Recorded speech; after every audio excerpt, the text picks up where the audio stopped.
Hello friends, आप सबका स्वागत है इन्वेस्ट इन चैनल पे। मैं हूं आप सबका दोस्त सी शुभम। फ्रेंड्स, अगर आप हमारे चैनल पे पहली बार आए हैं तो सब्सक्राइब का बटन ज़रूर दबाएं। और आप सबको जैसे कि पता ही होगा, मैं लास्ट वीडियोस के अंदर भी बता रहा हूं, हमने basic for stock market course बनाया हुआ है। अगर आप स्टॉक मार्केट के अंदर नए हैं या आपको कोई फ्रेंड नया है जो स्टॉक मार्केट के बारे में जानता है तो आप उस कोर्स को रेफ़र कर सकते हैं। मैंने इसके 7 लेक्चर्स बना दिए हैं और मैं आज इसका 8th लेक्चर बनाने जा रहा हूँ। उसका टॉपिक है प्रमोटर्स प्लेज। आपने सुना होगा कि प्रमोटर प्लेज एक बहुत ही ज़्यादा फेमस टर्म्स है और हमारी मनी कंट्रोल पे कुछ ऐसी कंपनीज भी आई हैं जिसमें प्रमोटर्स का प्लेज बहुत कम हुआ है। आइए देखते हैं प्रमोटर्स प्लेज का क्या फ़ायदा है, प्रमोटर्स प्लेज शेयर को करते क्यों हैं, ये बैंक को क्या फ़ायदा होता है प्लेज लेने से, और शेयर मार्केट इतनी वॉलेटाइल होती है। आज जो शेयर 100 रुपये का चल रहा है वो 50 रुपीज़ का रह जाता है और कंपनी लोन तो फिक्स्ड ही देती है, वो तो कम नहीं होता। तो ये सब कंपनीज कैसे मैनेज करती हैं। तो इस वीडियो को स्टार्ट करने से पहले इस वीडियो को एंड तक देखें। एंड हमारे स्टॉक मार्केट जो basic for stock market course चल रहा है बिगिनर्स के लिए, उसकी भी सारी वीडियोस देखें और आप देखना चाहते हैं तो आइए हम स्टार्ट करते हैं। ये है what is pledge shares. Pledge share का मतलब क्या होता है, एक सेकंड में हाइलाइटर खोल लेता हूँ। ये मैंने पेन खोल लिया है। प्लेज शेयर का मतलब क्या होता है, आपके पास शेयर पड़े हैं, जैसे मेरे पास समझ लीजिए टाटा मोटर्स के शेयर पड़े हैं। मेरे पास 10,000 टाटा मोटर्स के शेयर पड़े हैं, एग्जांपल ले लेते हैं, और मेरे पास वो 100 रुपये पे पड़े हैं। 10,000 शेयर 100 रुपये पे पड़े हैं तो मेरे पे 10 लाख रुपए के शेयर्स पड़े हुए हैं। अब मैं टाटा मोटर्स का प्रमोटर तो हूँ नहीं, बट मैं प्लेज करना चाहता हूँ। मैं बैंक से जाके बोलूँगा कि मेरे पे 10 लाख रुपए के शेयर पड़े हुए हैं, आप मेरे को 20 लाख का लोन दे दीजिए। वो बोलेंगे जब आपके पास शेयर ही 10 लाख रुपए के तो मैं आपको 20 लाख का लोन कैसे दे दूँ। तो मैं बोलूँगा कि मेरे पे 10 लाख के शेयर हैं तो आप 10 लाख का लोन दे दीजिए। फिर वो नेट पे जाके चेक करेंगे मनी कंट्रोल पे, ये शेयर तो कभी 650 का हुआ करता था, आज ये 100 रुपये का हो गया, क्या पता आगे जाके 70 रुपये का रह जाए। तो वो इसमें कुछ मार्जिन रख लेंगे। मार्जिन कितना रख लेंगे, बैंक टू बैंक डिपेंड होता है और मार्केट के वॉलीटिलिटी पे डिपेंड होता है कि मार्केट में अभी वॉलीटिलिटी कितनी चल रही है। तो उसको देखते हुए वो मेरे को 50 या 60,000 का लोन दे देंगे और मेरी 40% जो सिक्योरिटी रख लेंगे। वो बैंक ने सिक्योरिटी क्यों रखी उसे आगे जाके हम समझते हैं। तो इस वीडियो में हम समझते हैं कि जो इन्वेस्टर है वो भी अपने शेयर को प्लेज कर सकता है और जो प्रोमोटर्स है वो भी अपने शेयर्स को प्लेज कर सकता है। तो ये वाई क्यों। अब जैसे इन्वेस्टर है वो तो पर्सनल के लिए ही, पर्सनल काम के लिए ही प्लेज करता है, बट कंपनी के अंदर आपको पता ही है वर्किंग कैपिटल की रिक्वायरमेंट चाहिए होती हैं। आपको नई मशीनरी लगानी है या आपको कोई भी नया ऑफिस डालना है या नया प्लांट लगाना है, नया स्टाफ रखना है, नई टेक्नोलॉजी लानी है, तो आपको किसी भी चीज़ के लिए फंड की ज़रूरत पड़ सकती है। तो अगर आपको फंड को रेज करना है तो आप इसे एज अ कोलेट्रल दे सकते हैं बैंक्स को और NBFCs को, इसे एज अ कोलेट्रल दे सकते हैं। आपकी ये रिक्वायरमेंट बिजनेस की भी हो सकती है। अगर प्रमोटर्स की रिक्वायरमेंट बिजनेस की होती है तो प्रमोटर्स की नीयत को अच्छा माना जाता है और हम लोग भी इन्वेस्ट कर देते हैं शेयर्स के अंदर कि ये प्रमोटर इस कंपनी को चलाने के लिए बहुत ज़्यादा मेहनत कर रहे हैं और ये जब डेब्ट फ्री होगी तो इसमें अच्छी खासी बाइंग आ जाएगी। वो पर्सनल नीड भी ले लेते हैं। तो हमारे हिसाब से तो प्रमोटर्स को पर्सनल लीड के लिए नहीं लेना चाहिए कंपनी के शेयर गिरवी रख के, बट अगर वो लेना चाहते हैं तो ले सकते हैं।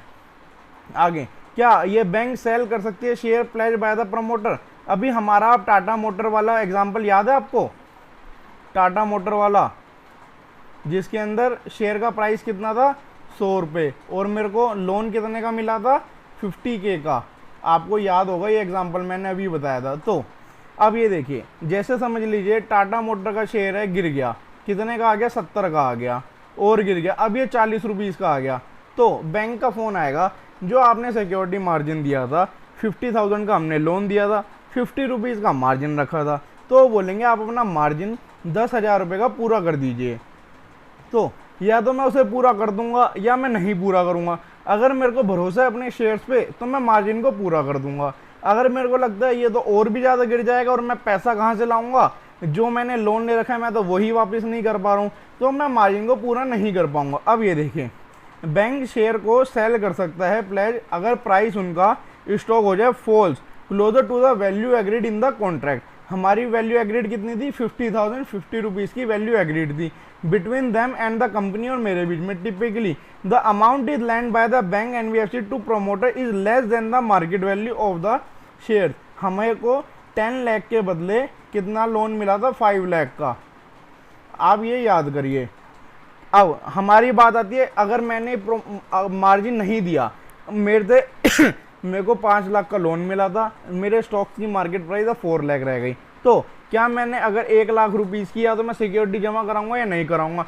अगर मैं नहीं सिक्योरिटी जमा कराता तो बैंक मेरे, if the stock price fall, तो मेरे बैंक इस शेयर को बेच देगी। The lender can sell the share to maintain this margin, means मेरे को 1 लाख का बनाना है तो 4 लाख जो मेरी वैल्यू बच गई, इसमें से 25% बैंक शेयर बेच देगी मेरे इस मार्जिन को मेंटेन करने के लिए। मतलब बहुत ज़्यादा प्रॉब्लम हो जाती है, इतना आसान कंसेप्ट नहीं है प्लेज करना।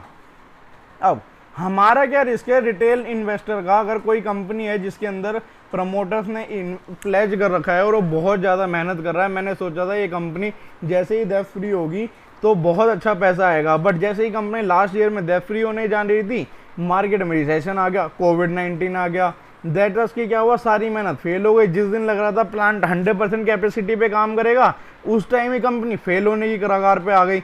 मैंने शेयर रखे थे 200 रुपये पे, शेयर आ गया 50 रुपये का।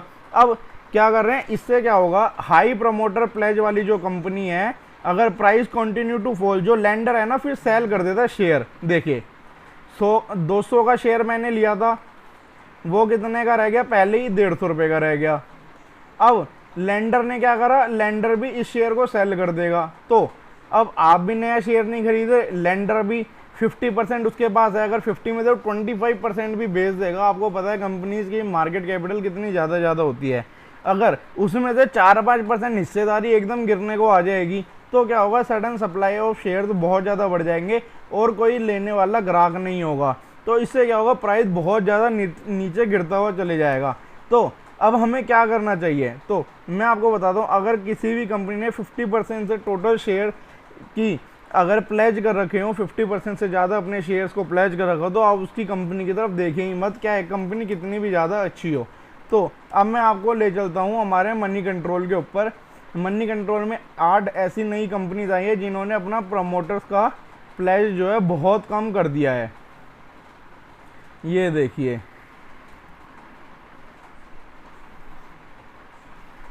पहले मैं बता था राइज इन प्रमोटर प्लेज, ये कंपनी की हालत ख़राब चल रही थी, उन्होंने प्रमोटर प्लेज बढ़ा दिया है।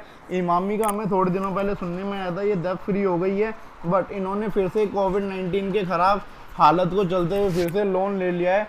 और प्रमोटर का प्लेज Q3 में 71% था, वो देखिए 90%, हमने तो 50% ही रेंज बनाई थी, तो हमें तो बहुत दूर रहना है इन कंपनी से।